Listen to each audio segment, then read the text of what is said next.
Hello and welcome back to my game review series, where I review games into complete detail from top to bottom. Today I'm taking a look at a mobile game, and it's called Magic Survival. Now, some of you might remember the short I've uploaded on 29th of October 2023, called Game Review Spoilers, and that's basically the game from almost a year ago. This video will be like half a review and half of the stuff I remember, because I have been playing this game for 2 years and I finally finished it on October 19th, 2024, on Saturday at exactly 5 PM. And I have never felt so much happier in my entire life. As for how this video will go, I will be talking about the developer, the game, the gameplay, my experience, the polls, and overall rating of the game. Also, by the time I'm making this video, the game's version is version 0.935. So let's begin. The developer of the game goes under the username called Leme. He is the main and only developer of the game, meaning all of the programming and art style you see in Magic Survival, he made that by himself, and it is the only game he made so far. He is from South Korea, and he is mostly active on Reddit with his community on r/magic_survival. By the time I'm making this, it has over 18,000 members, myself included, which is really good for a developer to have his own community. He also has his own website, which by the time I'm making this only shows his cat laying on the floor. The website he made is from Naver, which is basically a Korean version of Google. I have no idea what his website is about. I guess it's only for those people who like to send random links or photos of cats to their friends. I don't know. It's just a theory. Now let's talk about the game itself. Magic Survival got released in 2019 on 31st of October, exactly on Halloween, which I find to be a very interesting release date. And yes, I am also uploading this video on 31st of October, meaning it is the game's 5th anniversary, which is great. Happy birthday, Magic Survival. Anyways, the game takes place in an alternative reality where humans seemingly were able to master both magic and science, where wars were made for fun, apparently. But to not spoiler too much lore, I will leave a Reddit link from a user called Wandering Genesis, so you can read it for yourself. But long story short, the monsters you fight in the game are called the Swarm, which I would describe to be like an intelligent virus causing aggressive behavior and violence to its victims, which are the monsters you fight against in the game. There's a lot of variants of the monsters in the game. Some of them are different on each level. I will show you some of these monsters here. The in-game current year is unknown, but I would say it's in a distant future, as hinted by the lore. It is a future where magic and science became mastered, so who knows if this is in like medieval era or the future.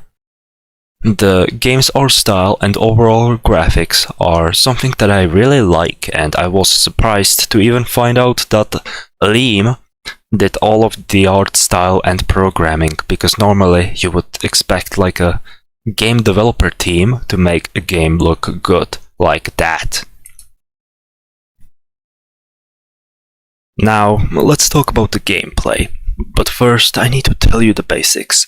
As soon as you launch the game, you will see that the game uses the Unity engine, and after a few moments you will see A very interesting background that I can't really even describe, probably like a building or something. At first the screen is a bit blue, but as it loads, it turns orange. And also shows the version of the game under the game loading bar. As soon as the game loads, the background is slightly animated, showing a human, presumably a wizard, pressing against a tree or something, with a green wall in the background or something like that. I don't know how to describe that. In the top left corner you have coins and gems. Obviously you don't start with any straight away, but the gems are used for receiving a random research material. One costs 20 and 10 cost 180 gems. So keep your gems and don't spend them yet. What this research material does is it allows you to choose a role for certain magic. Obviously, during your first time of playing the game, you will only have access to a wizard role. But as I mentioned previously, if you buy more research material, you will unlock more roles, and it's also the only way to level them up. The gems can also be used into buying a new test subject. Each test subject costs 800 gems, so choose wisely. If you want to buy a test subject, you will have to click on this button and it will show you all of the different kinds of test subjects you can buy. Each subject gives a different bonus damage to certain magic ability and artifact at the beginning of each round. As for how you can use coins, well, by the time I'm making this, all you can do with coins is to gain access to one in-game level, which I'll mention later. And also you can buy research points, which you can use to buy a permanent upgrade, like for example, increasing attack or support. The button to access research is this one shown on the screen. You also have Encyclopedia, which shows every magic you've used and what magic combination can it do. The Encyclopedia also shows the magic combinations as well as artifacts you've collected. And also at the end it shows its lore after finishing each level. The last button at the end shows achievements you've managed to get from the game, which by the time I'm doing this are just from beating each level. But I hope there will be some other achievements rather than just beating the levels. That's the basics of the game. So how do you actually play the game? Well, the game mechanics are simple. You select a role, as mentioned previously. In this case, as a beginner, you would only have the Wizard role, which grants Magic Bolt level 1 and increases its damage by 5% for every 3 character level ups. Your first level is called Erase, and it serves more like a small tutorial of some sorts. Also, I won't mention every level, just keep in mind that there's 13 levels in total, at least by the time I'm making this review. Every level is the same, except for the background, which changes on each level. Some levels are a bit different, like showing different enemies, or for example, a level called Academy, which grants starting level by 10, and you also have to pay 1000 coins to enter the level. The way you level up in this game is by, of course, killing the monsters or absorbing 4 types of orbs. Blue orb, which is the most common one, you will pick up, gives small amount of XP to level up. Orange orb gives a bit more XP than blue orb, and it's slightly more difficult to find. Pink orb gives a large amount of XP and is rare to find. And green orb which is very difficult to find and gives a huge amount of XP, and also heals your character. You can also kill a huge monster and it will drop the green orb as well. Every time your character levels up, you will get a choice to choose what magic out of 3 you want to upgrade.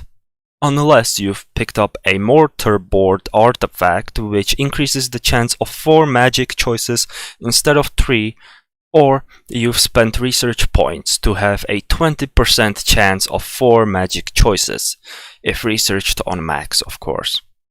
There's a lot of different types of magic, as you can see here, and I think I would waste your time by telling them all what they do. So I'll instead tell you what magic combination is. So magic combination is combining 2 magics into 1, and if you don't know how to do a magic combination, you need 2 certain magics in order to do a magic combination. You will know if you have a certain magics to make a combination by seeing a red pentagram on the right corner, and the magic combinations are very OP, especially if you combine Tsunami Great Eruption and Blizzard Conflagration. You'll gain the magic combination option Phoenix, which is my favorite magic combination of all time, mainly because of its overpowered damage and you can be resurrected from the dead too. So as you slaughter your way through, sometimes a chest will spawn, and as you approach it, you'll gain a choice out of 3 artifacts in there. They are always random, and they always show what they do by reading what it says in its description. And there is a lot of artifacts, so I won't name them as well. So I'm sorry, but it is up to you to decide which one you'll pick. After just few minutes, the timer will stop and a horde will approach, as it shows as a boss fight, where you have to kill certain amount of monsters. And after you wipe out certain amount of them, the rest will die and a chest will appear, which will show you 3 random legendary artifacts.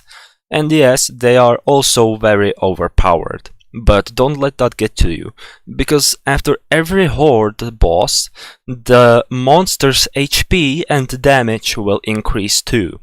So be careful. After you beat certain amount of boss hordes, you will win and will receive coins, gems, and sometimes even research material. Now, let me talk about my experience. I've been playing this game for a very long time, and I still remember it till this day. For example, there were only 5 test subjects, and you had a limit on how many artifacts you could keep in your inventory. Yes, there was an inventory which had only 8 slots for artifacts only, meaning if you had all 8 slots maxed out and you wanted to get a different artifact, you had to remove 1 artifact from your inventory, which was really terrible. There is also one enemy type which I've called Trap Monster, and it appeared on few levels, mainly staying in place, spawning very close to the player and releasing a gas which would damage the player so much I often raged due to its high damage and high amount of HP. And so you had to destroy this trap monster in order to get rid of the gas, which is why I think Leme removed it from the game, but I hope it makes a comeback as a challenging monster, I guess. I also said I finished the game on the 19th of October 2024, and let me just tell you, it was not fun at all. Basically, the end level boss horde starts every 2 minutes and 30 seconds. I also set the timer stops until you kill a certain amount of enemies, and also after every boss horde the monster's HP and damage increases. So now imagine being on that level till the timer reaches 25 minutes. You have no idea just how hard the level was. And yes, I've posted this footage on Reddit to show what I chose. My last complaint about this game is in the settings. And no, I don't mean the language option or the joystick or joystick size or even the Google Cloud. Do you know what's missing here? That's right, music option. Because if you turn off sound, you will also turn off the music. And I really like the music in this game. So it is a shame I can't hear the flute and the bells playing in the background while I'm playing the game. I hope that the option to turn off sound but keep music would be available in the later updates of this game. So now let's go to the polls. So if I were to make polls, they would be like this. Graphics gets 9 out of 10. Gameplay gets 8 out of 10. Soundtrack gets 9 out of 10. Challenge gets 10 out of 10.